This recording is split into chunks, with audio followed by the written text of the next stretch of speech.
Thanks very much. So I was asked to make a few opening remarks, and I thought I would lean into this idea of national memory, but do it through personal memory. So among my earliest memories as a boy is one of sitting at my grandfather's feet, thumbing through a heavy cloth-bound book titled From the Australian Front, Christmas 1917. I don't know if the younger ones will know what that is, but all military families back in the day were sent copies of these books every Christmas. And they have a copy of that 1917 one here at the War Memorial. And I was looking at it online yesterday, and I can tell you it's full of cartoons, penned by diggers. It's got cheerful portraits of the men fighting on the Western Front, along with photos of the devastated wasteland they fought in, and a few bloodless photos of first aid stations. Yesterday, I saw again a photo that I must have seen as a kid. The caption reads, "Victorian Brigades straight out of Pozières, passing another on the way in." Well, I now know that in 1916 alone, the Australian 1st Division took 5,285 casualties in Pozières. The 2nd Division, a month later and in a month, had suffered nearly 7,000 casualties. Well, my pipe-smoking granddad, Lawrence Jones, who for all the years that I knew him rarely moved during the day from his armchair, he was there in 1917. Some time ago, using the brilliant resource that they have here at the War Memorial, I uploaded his war record on their website, and I found that he'd been blown up and taken off the front with shell shock, had a month's repatriation in the UK, and they sent him straight back to the Western Front after that. I understood even as a child that he never really recovered from that experience. His eldest son, so I'm doing this through my family, got a few wars to go. His eldest son, also Laurie, served in the independent companies, our first commandos in Papua New Guinea in the Second World War, behind Japanese lines, the Kanga Force they were called. Laurie was a tough old bugger. He wasn't always old, but he was very tough right from the beginning. He looked like James Cagney. He lived in the same house as his father when I knew him, in a neat barracks-like room with a cot and army blankets, and he suffered all his life from recurrent bouts of malaria, and so I can remember seeing him from time to time during the year under those army blankets, shaking and sweating. He stayed on in PNG after the war, and he trained the Pacific Island Regiment. And when he applied to go back in 1962, he'd come back to Australia by then, his psych assessment, which I have, said this: "Attitude towards the natives of PNG appear quite favourable. There's no evidence of gross instability, but he is an aggressive person who's sensitive to perceived slight or criticism. His attitude is generally one of suspicion and guardedness." And I thought, well, what do you expect? He was talking to an officer. Anyway, one family, 2 wars, and that was pretty normal for my generation. The war that I managed to miss by just a year or so was Vietnam. In my 2nd year of high school, my headmaster, the Right Reverend Douglas Tratham, wrote a letter to the Sydney Morning Herald urging young men like me and all my classmates to, in good conscience and loyalty to God rather than Caesar, to defy the National Service Act. It was a moral stand that ultimately cost him his job.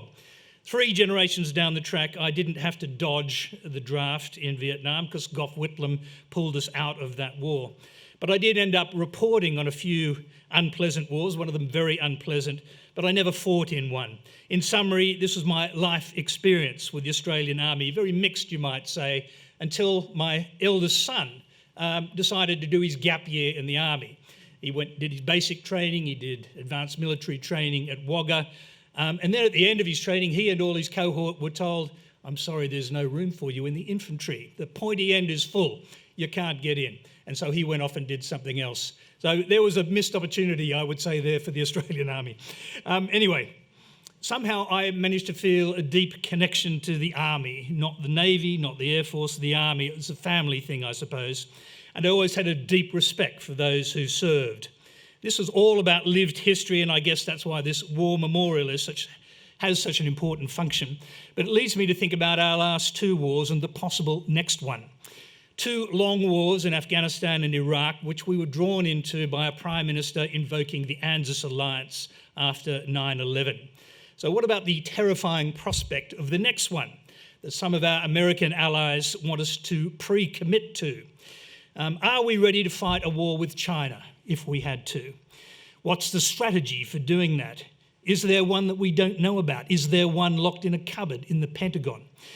Who amongst us would be asked to fight such a war, and who would indeed agree to do it? Would it be just ships and planes and submarines? What would the role of army be in such a conflict? Well, we're constantly being told these are the most dangerous times since the Second World War. Well, to put it frankly, are any of our defence forces even remotely prepared for the most fearful conflict since 1945? And how are we going to inspire young people to sign up for service in these dangerous times, which are so at odds with their perceptions and expectations of life? What damage to the Army's social licence needs to be repaired to make a call to arms more desirable to young people? Well, one person who's thought deeply about all of these questions is the former Chief of Army, Lieutenant General Peter Leahy. With 6 years in that role, he's the longest serving chief since General Harry Chauvel in the 1920s. He's going to talk to you now, and then we'll sit down together and we'll have a chat, and you're all invited to participate in that, as usual, in the Q&A part of it. I'm sure you'll have questions, why wouldn't you? Please welcome Peter Leahy.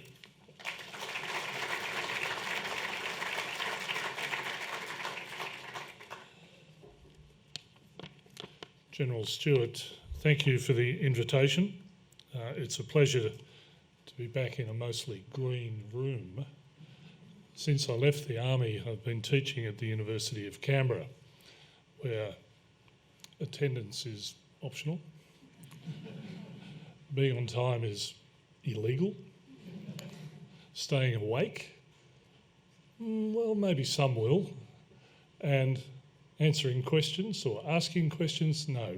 So please do feel free to ask questions as we go through, but it's great to be back inside something that I really love, and that's the Australian Army. In my address, I'm going to suggest that overall Australia's and the Indo-Pacific regional security situation is poor and deteriorating. The warnings are there, the risk is high, and the consequences could be catastrophic. What's being done in Australia? Well, my answer is not enough. And my assessment is that our Defence Force would struggle to meet likely tasks and would have difficulty in sustaining operations. And sadly, I think this is particularly the case for the Australian Army. And if you haven't been paying attention lately, you may have missed the many warnings that Australia is facing the most dangerous strategic circumstances since before the Second World War. Part of this discussion is that America wants us to spend more money on defence. Our current budget plan is to raise defence spending to 2.33% of GDP by 2023-34. An ambit claim from the US appears to be 3.5% about now, and it's fascinating that the Minister for Defence is in Washington today, and I've seen a report over lunchtime that apparently the Foreign Minister and our Prime Minister have a significant foreign policy announcement to make this afternoon.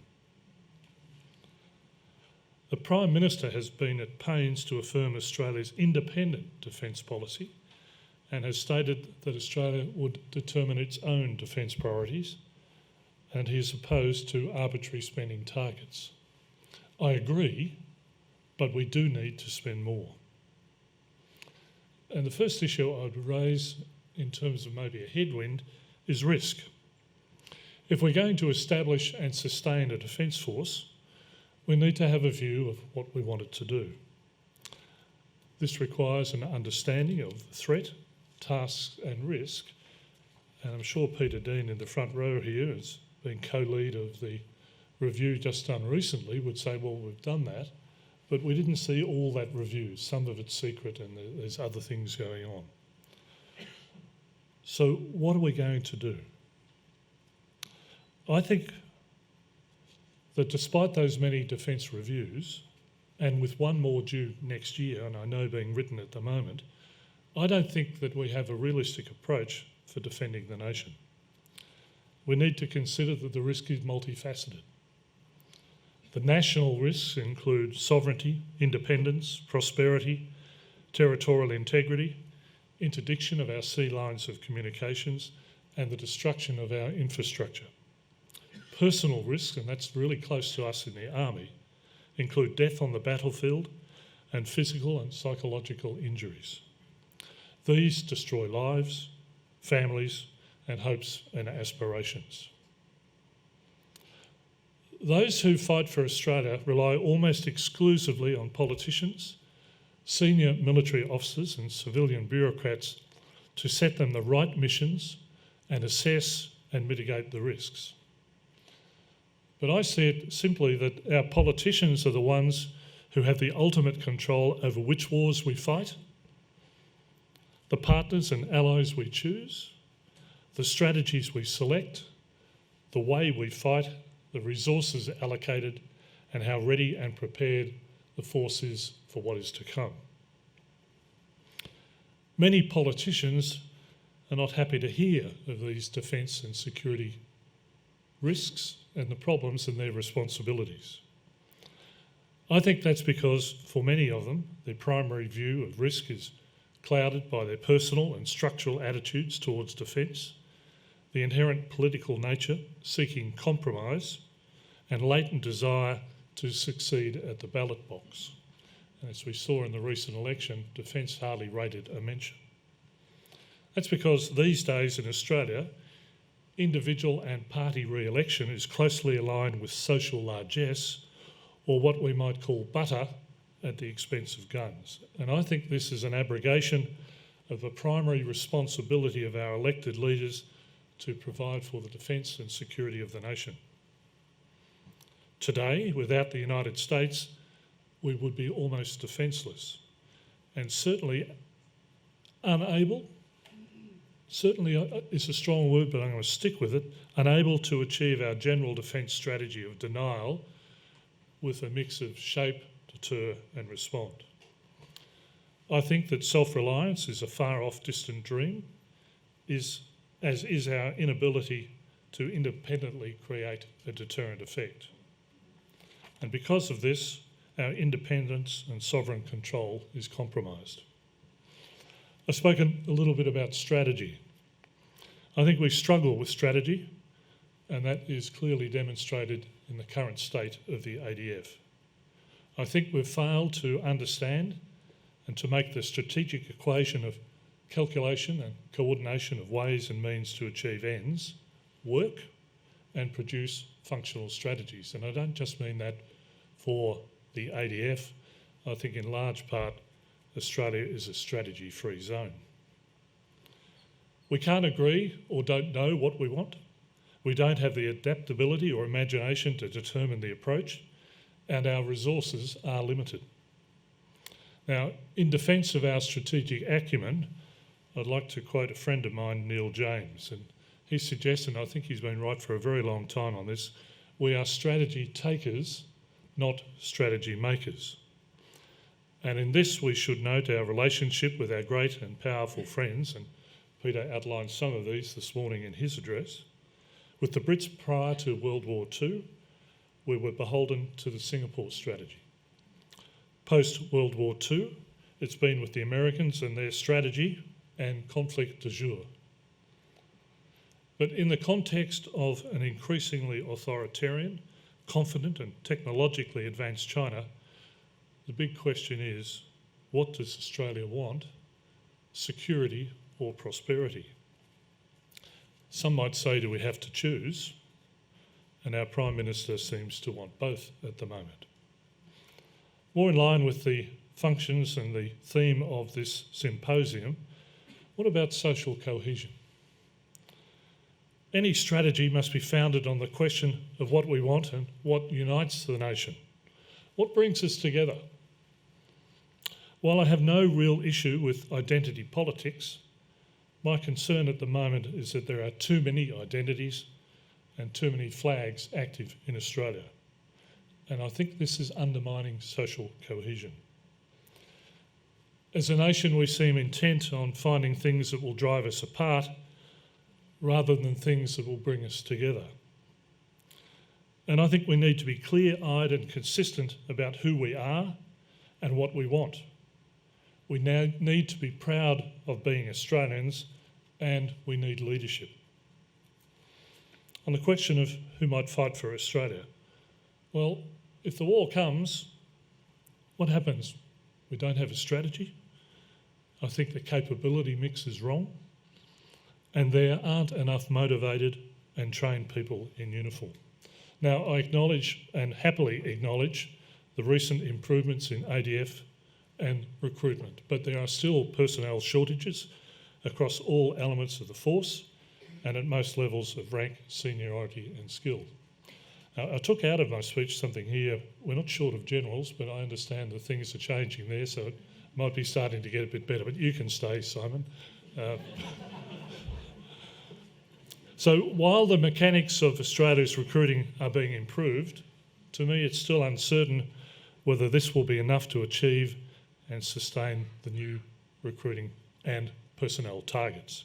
And I think there's something else at play here. And surveys such as the Scanlon 2023 Social Cohesion Report identified a declining sense of pride and belonging in Australia. There are also strong indicators that young Australians feel less connected to national identity and military traditions. And there's a new Leahy poll out just a month or so ago that'll give you some more flavour about this sort of thing. So I suggest you go and have a look at it. But let's be old-fashioned and call this loyalty to Australia, a commitment to serving the nation and a sense of patriotism. And as you know, in the uniforms that you're wearing today, military service is about purpose, values and loyalty. It's about service and sacrifice and contributing to something bigger than yourself. So I salute you all today. I salute the ADF and the Australian Army. But clearly service is not for everyone. There's a sense of entitlement and self-indulgence abroad, suggesting that the nation owes individuals something. And in this sense, there seems to be you're nobody unless you're a victim. And that sense of victimhood is out there. Where is that sense bringing us together? And my wife has a great saying, there are so many victims out there, we're about to run out of offenders. How do we bring ourselves together? So whether this sense of identity harks back to a place of origin or some narrow, self-interested, motivated sentiment, too many people and groups want special treatment and consideration. And I don't think it leaves enough space for Australia. There isn't enough mention of what we can do for our country. So moving on from social licence to from social cohesion to social licence. Recently, the reputation of the ADF and the Army has been damaged.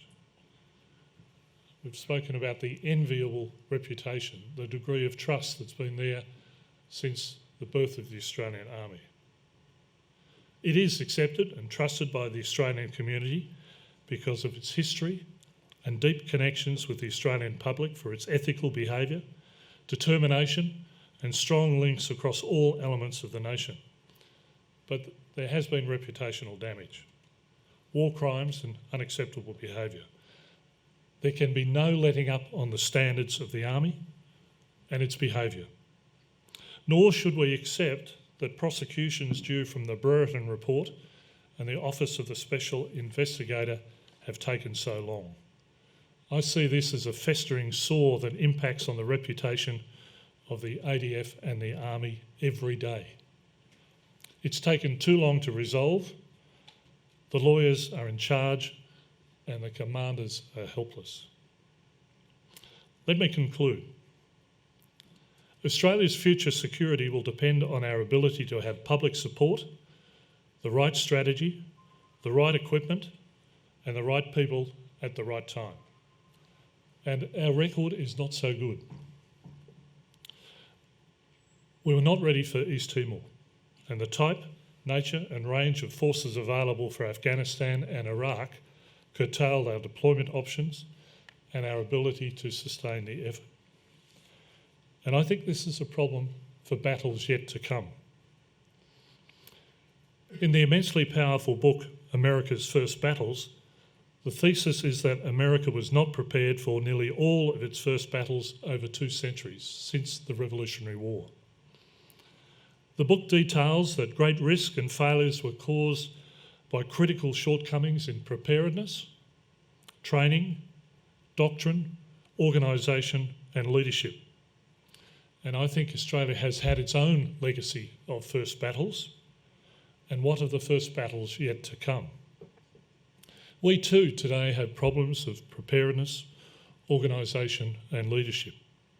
And about leadership, I'm concerned that the service chiefs are not being allowed enough room to lead. Can we expect anything better in the future? Certainly not if we can't acknowledge the risk. And in this regard, the military can only do so much. The primary responsibility belongs to the government, and I think they need to get to work. Thank you.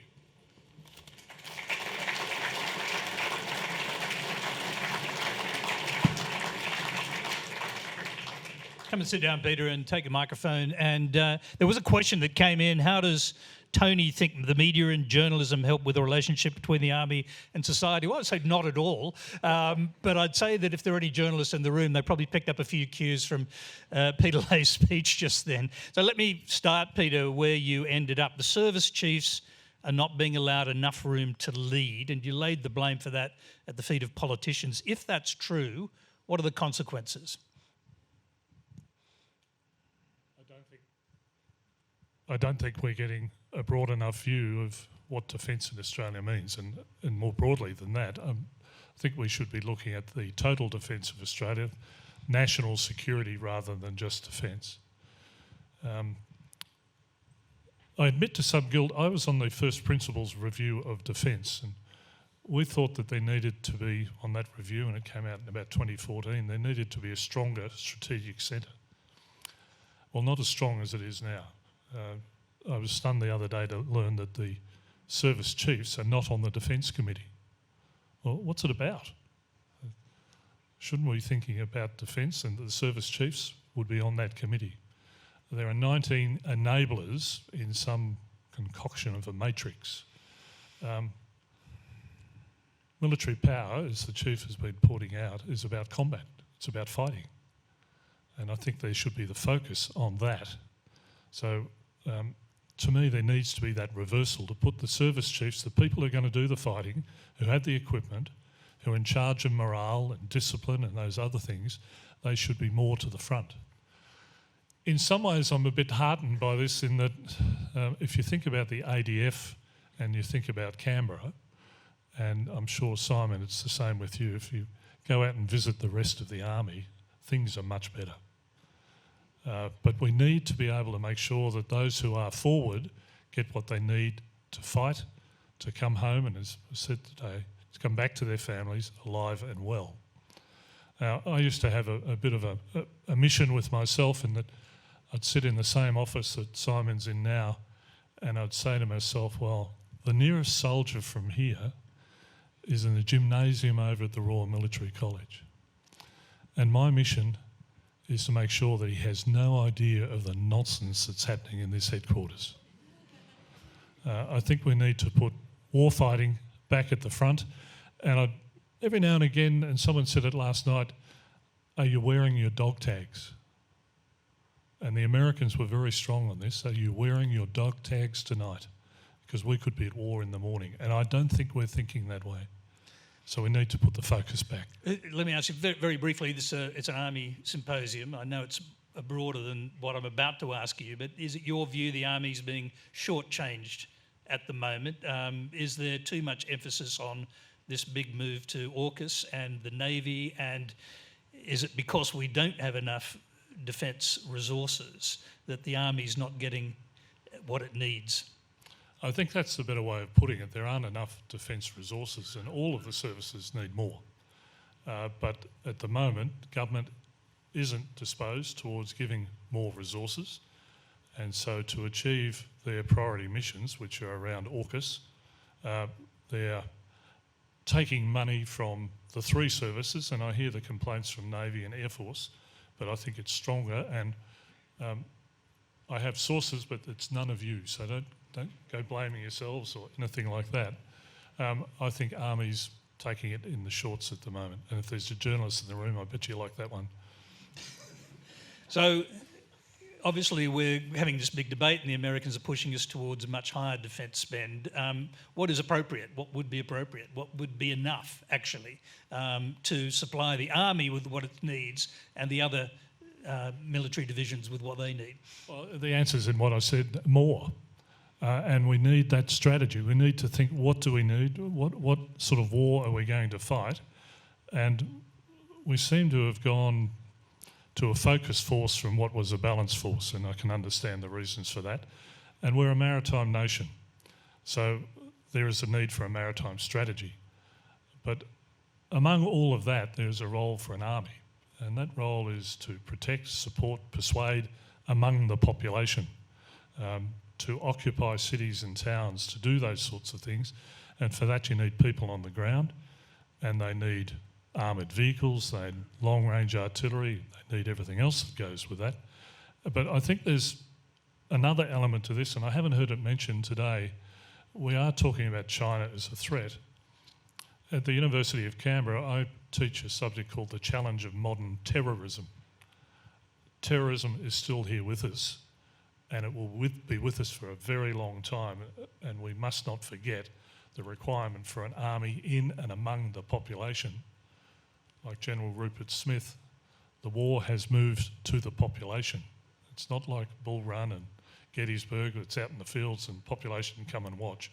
The war, as we're seeing in Ukraine, is with the population. And how do you protect and support them?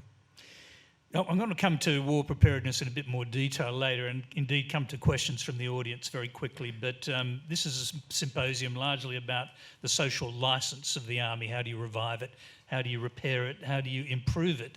And you've just put a pretty tough message out there about the war crime scenario. The reputation of the ADF has been damaged because of war crimes and unacceptable behaviour, taken too long to resolve, lawyers are in charge, commanders are helpless. These are very strong words. Are you in your position now where you can speak, reflecting what you know to be frustrations within the higher command? It's mostly my field, as again, and I made a point of not talking inside Army, because I didn't want one to know too much, but I don't want to jeopardise anybody. So these are my impressions and my feelings from talking outside Army, talking to politicians, talking to people who are interested in these things. These sorts of issues need to be resolved quickly, and commanders need to be setting the example to the internal mechanism, but also to the public. So, well, that general's in charge. He's doing what needs to be done.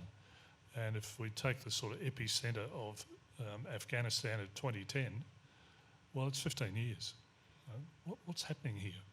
We need to be able to do something, because remember, all of you have command responsibilities. And that's the authority given to you to do things. And I'm concerned that sometimes that's taken away and moved all the way up, and you're not able to do things. Let's see if there's anyone out there who wants to ask a question. We've got microphones floating around. I'm getting a few questions on here, but not related to, so far, not related to those issues that we're currently talking about. So does anyone want to ask a question related to social licence and the threats to it? Yep. Hey, sir. Corporal Drake, 74 Squadron. I just want to, I'm a corporal, so I don't have to toe the political line as much as most people in this room. Actually, the one thing I learned from my son from his time in the Army was that corporals run the show. Yeah. Come on, Corporal, go for it. So, to the Chief of Army's point, so, you know, tell our story. I think that's really good. We tell our story to each other all the time. Like, we understand it. Do you think now there needs to be clear messaging from, say, government on our story? Maybe they need to own that, especially post Brereton Report. We own that. We know that that's something that we need to move on. Acceptance is key. Is that the future now? Do we need clear messaging from government to say, this is what the Army does, this is what we're asking them to do? That's part of that acceptance. Sadly, I don't think that's going to happen. One, as I mentioned, some of them are not inclined towards the military. And quite often, and we're here with Matt Anderson in the Australian War Memorial, and if you go and stand up at the front entrance of the War Memorial and you look over Anzac Parade, over the lake, you'll see Old Parliament House and you'll see New Parliament House. And politicians are prone to say, well, we can stand at the back of Parliament House, the doors open, we can see all the way to the War Memorial, and it reminds us of our responsibilities to our troops. Well, I don't think the reminder is loud enough for them, and they need to do more, both in terms of preparedness, in terms of funding, but also in terms of trusting the Army, Navy and the Air Force to do their job and let them get ahead with it. I'm just going to be devil's advocate for a minute here because, you know, this business that lawyers run the show, etc. I mean, obviously evidence is pretty important in a criminal trial, and particularly a war crimes trial. It's very hard to get evidence from Afghanistan. It's hard to get evidence anyway in small groups where people feel responsible for each other's futures. I mean, what do you think? How could you resolve it quickly, frankly? If you were in command, what could you do to hurry things along? It's hard to know, it's hard to say, but I think there should have been a greater focus on that responsibility at the point. And the one that seems to be underway at the moment is there's a video. Now that looked pretty clear to me. Why has that taken a bunch of years to get here? And I do understand that some of these, the consequences of some of these acts could be imprisonment, they could be a range of things like that, so we have to get it right. But it does seem to be taking an inordinate amount of time, and other countries seem to have been able to dispose of some of these similar allegations in a much shorter time frame. Yeah, let's move on. Social cohesion was a big topic for you. This idea of yours, you have too many identities, too many flags, it's undermining national cohesion. What do you mean exactly? Because we are a multicultural country after all, and if you think about it, the United States, an even more polyglot nation than ours, think about their military recruitment right now, it's through the roof. So that's surely not making a problem in America.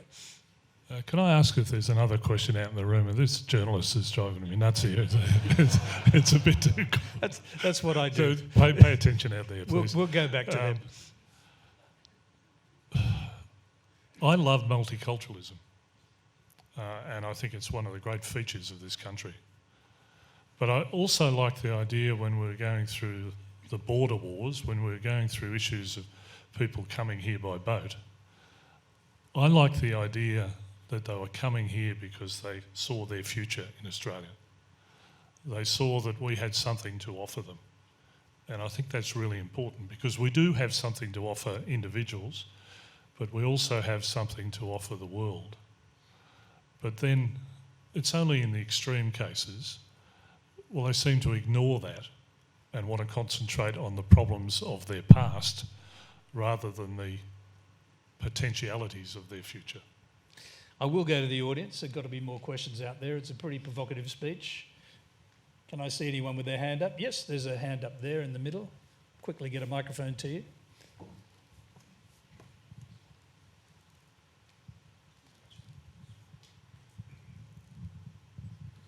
Thank you. Greta Nabs-Keller from the University of Queensland. My question pertains to your comment, Peter, around choosing between security and prosperity with regard to China, because I think this is tying in with Evan Laxmana's comments before. I think this is more profound questions of many countries, including Southeast Asia and Pacific Island countries, is how do you choose between security with territorial concerns or concerns over the potential for a conflict in the Indo-Pacific and things that national development priorities and you know, major export markets, international students. How do you think the government can contend with that dialectic, that tension between the security and prosperity dimensions of the relation with China? This goes back to my point about strategy. What do we want? And I think it's important that what we want is that our way of life and our values and our hopes and aspirations would survive. And I think in many cases we'd like that for other people as well. And just quickly, I can remember as Chief of Army, I was at Villa Bretton for an Anzac Day, and Simon, you might have had one of these as well. Went downtown, and there's a sign that says, "We Frenchmen will never forget the Australians." It's at 1916 and through to 18. And the Mayor of Villa Bretton came to me and said, "We French do not understand, but you came here and helped save our democracy." And that to me is something that's really important. Now, I know we're not helping many democracies in Africa at the moment, and there's terrible things happening around the world, but how do we express our values and hopes and aspirations to the world? So maybe it's going to be in the South China Sea. And the other aspect of this, and it came out a couple of times this morning, the nature of our values and the nature of our constitution. Our constitution is a passage of a couple of acts from the Great Britain. But if you look at Indonesia, if you look at other countries around the region, they were born of revolutions. And it really means something to them what that freedom is. And I think we're yet to be tested on that, and maybe our value in the world is that we help others either attain or retain their freedom. I'm sticking with China for a moment. Two former Prime Ministers, Malcolm Fraser on one side, Paul Keating on the other, basically make the argument that if we got into a war with China, even with the United States alongside us, or we alongside them, it would be the greatest military disaster we have ever faced. I want to ask you this obvious question. How vulnerable would we be, given everything you've said about our current state of preparedness, how vulnerable would Australia be if we got into a war with China? There's the other aspect of war, and this is where Rupert Smith and others have been, I think, quite correct. Seeing big industrial-sized wars may not be our future. We're hearing a lot about grey zone warfare, hybrid warfare. I'm convinced, and even just talking around to the anonymous few in the room that I've spoken to, that the war in cyberspace has already begun. I'm absolutely convinced because involved here in Canberra with a company doing space situational awareness, the war in space has begun. And so maybe we don't get to the war because it was Sun Tzu, the dead Chinaman, said the supreme art of warfare is to win without engaging the enemy. So maybe those sorts of things are happening, and hopefully we've got our defences well in shape there. So the vulnerabilities that I'm thinking about are, for example, our isolation. They could cut off a larger, better resource country, could cut off all our internet. They could cut off all our communications lines. They could take down the few satellites that we actually have. If you talk about the war in space, that'd be one of the options, wouldn't it?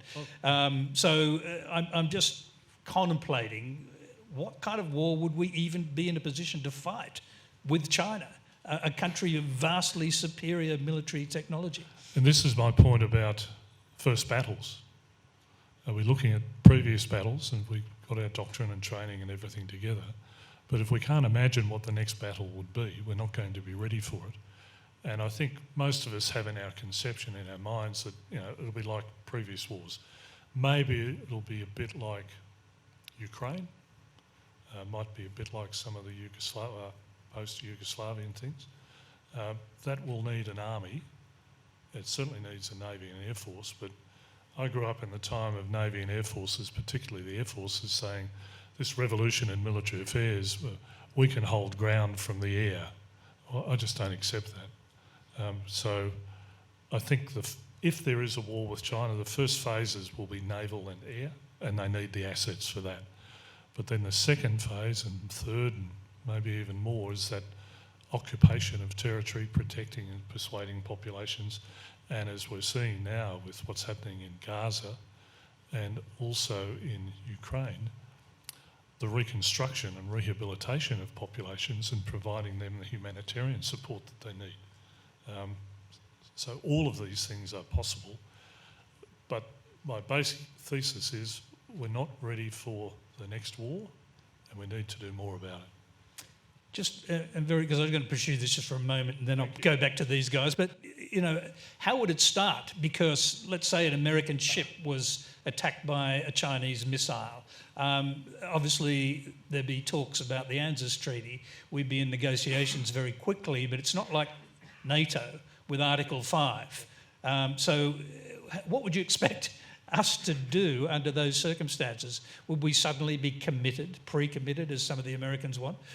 Could those in the Navy in the room put their hand up so I can say, thank you? Part of my sense, and it's only, well, part of my sense is it's going to start with hot-headed ship's captains, probably of a night time, where they're bumping into each other. And look what happened with the Philippines, the Coast Guard and Chinese Navy the other day. That sort of stuff, and the weather seemed pretty Not fine. saying that any of you are hotheads, by the way. But I think it would be unintended.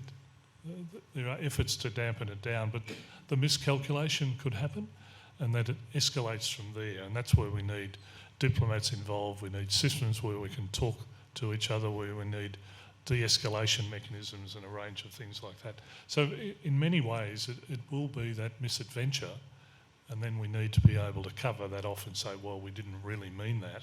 But by that time, things are starting to roll, and consequence after consequence. Yeah, so I guess what would your advice be to our political commanders? Don't get into a war with China, no matter what. Oh, that's number one. But just be careful about the rhetoric, but also how you position our forces. Let's go back to our wonderful audience here. Come on, guys. I know that a lot of you probably want to ask questions. Maybe you're a bit shy because he's a bit controversial. There you go. This is great. Future leaders asking future questions. Corporal Spence from AOSU Horsham. You mentioned before that we're not war ready. What advice do you, as a previous Chief of Army during wartime, have for us, the junior leaders, to be able to adjust the mindset of the new age soldiers who haven't had to be war ready before and don't quite understand the potential of what could be happening? Be really good at your job. Be inspirational and be a leader. And I thought this, because my involvement, I was Chief of Staff at the Headquarters Theatre in Sydney, Timor, and came down here to Canberra as Deputy Chief of Army, Afghanistan. And the best order I've ever been given, was given to me by Peter Cosgrove, who was Chief of Army at the time. And he was up in Malaysia at a big conference with all the Chiefs of Army from around the Pacific.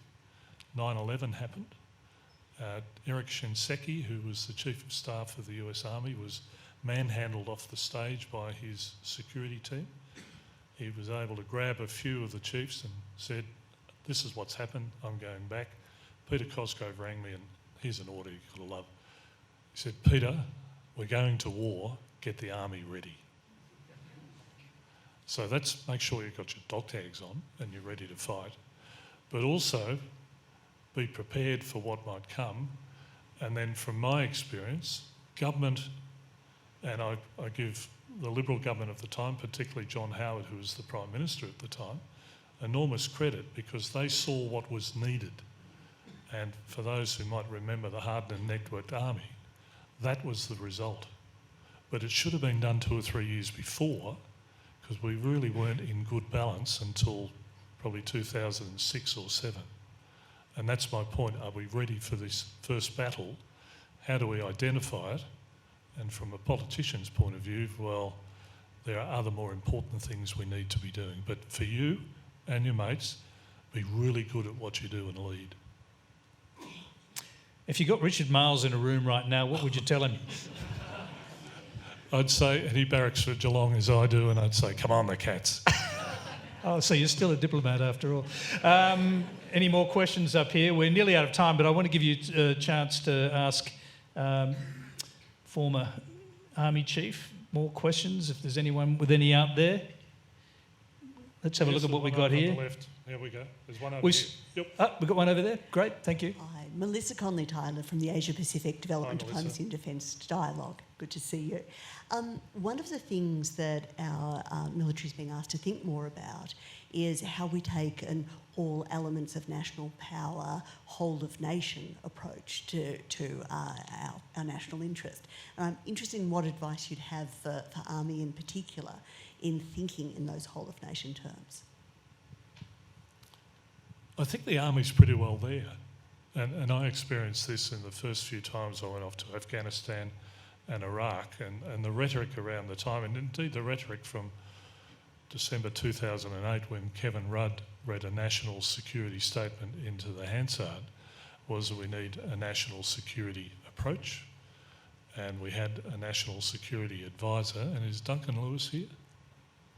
Maybe he's on tomorrow, I think. But Duncan Lewis became the first national security advisor. And that was an attempt to pull all of the elements of power together so that we could put a concentrated effort out there. I think we're still struggling with that a bit. The Department of Home Affairs is an attempt, but under our Westminster system of ministerial responsibility and budget allocations, it's hard to move across those. There's the institutional resistance. But I think it is the approach that we have to take. And to me, the example was, 03, 04, I'd turn up in either Afghanistan and Iraq, and I would have been assured that it's a whole-of-nation approach.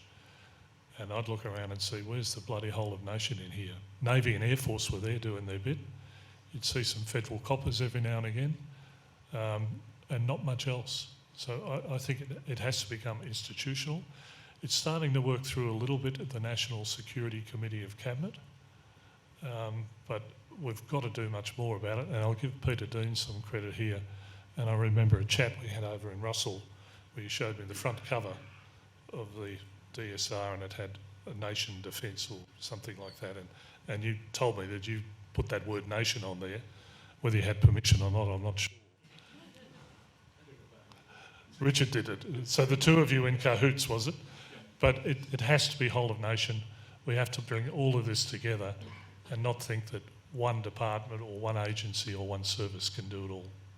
I'm going to go back to the audience for one more question if we have one, but just before we do that, we've got a question here that's come in online. We've spoken lightly about social cohesion, engaging the next generation.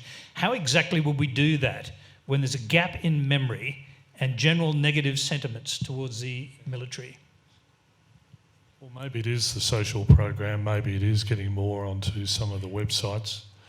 I'm not sure we should be that pessimistic, because I remember when we started to go off to Afghanistan and Iraq, I'd not been a fan of the Australian Defence Force Academy, and I guess there's a bunch of you in the room that sort of graduated around about that time. So I wanted to keep a good eye on what the officers coming through were like and how well they were performing in combat. And as I said, I was pessimistic, but once I saw them and talked to them and talked to their commanders, I stopped being pessimistic. It seemed to come out. Now, we talked a bit about the generational stuff today. Well, do we forget those generational things? There was quotes, I think you quoted Tom Blamey or others, but Banjo Patterson, now we know what a nation feels. That, I think, is important, and it's inbred to us. And the fact that Anzac Day is coming back, so I think there's something there, but it needs to go beyond that. Dave McCammon's in the room, 70,000 cadets. Well, that's terrific. We should be supporting them more. The conversion rate's about 20,000 a year. Well, why not more and more and more? But be proud of who we are. Be proud and open days and whatever else you can get. And I used to think down in Melbourne, anyone from Melbourne? About the only military presence down there was Victoria Barracks and a couple of diggers on the footy field for the grand final and a band. But I think we need to be prouder of who we are and get out there and say, as you're saying, Simon, this is our army, it's your army, be proud of us, give us support. quite a good lead in there for Matt Anderson, who's coming up next. But I said I'd go back to see if there's... Yes, we have a question down here. Go ahead. Major Morgan Powell, Land Network Integration Centre. Thanks very much for your frank comments today. It's refreshing to hear something that I think we're all thinking. We've talked about the lack of resources that we're getting in Army or in the Defence Force writ large to meet the strategic threat, and one of those is getting enough people in the door to have a force, a credible force to fight. We talked about the Chief's comment this morning about dialogue with the community, and Professor Brooks mentioning to have that dialogue and have that trust, we need to have that integration with the community. I just would like to hear your reflections or thoughts on how we at the working level in Army can better engage the community and have that meaningful engagement to build that trust and build the desire for the next generation to come through the door and serve. Wear your uniform, wear it with pride, wear it well. Think about what the debate is, and this is where I'm reasonably sure that the Chief hasn't been given a lot of room to lead. Where is that debate? Where is people at the Sydney Institute, or Alan Bean was here at the Australia Institute? Why aren't there more of those sorts of discussions and all ranks being able to make a contribution to that? I think, does the Army Journal still exist? Well, great. Get that out there, the Defence Force Journal. Go along and, anyone who wants to come along to the university in Canberra and talk, you've got an invite from me. I want my students to hear these sorts of things. But just be proud of who you are and what we've achieved and what we're going to have to do in the future. I think if you try too hard, it'll be counterproductive. Listen more to the young blokes. And one of the real realisations I got out, and Kevin Woods is here. Where are you, Woodsy? Kevin Woods is here, and I'm sure he'd echo that. As we were going around Iraq and Afghanistan, we came back with a real sense of pride, and I started making speeches about our soldiers and your kids and your relatives. They are great ambassadors for Australia.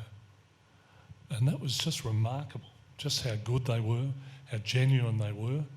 And the other one was, if you asked a senior officer, and I'm sure you would all know, how's the Army going? Well, we're well led, well trained and well prepared. Well, that's your script, isn't it? Well, ask a digger or ask a corporal or ask a sergeant, and you get something that's genuine. Something that is there and it's in your face and it really relates to the public. So look at how you project yourselves. That's, I think, where we're going to have to leave it with Peter Leahy. Obviously frank and really interesting from my point of view. Obviously from some of yours as well, plenty of yours. Please give him a huge round of applause.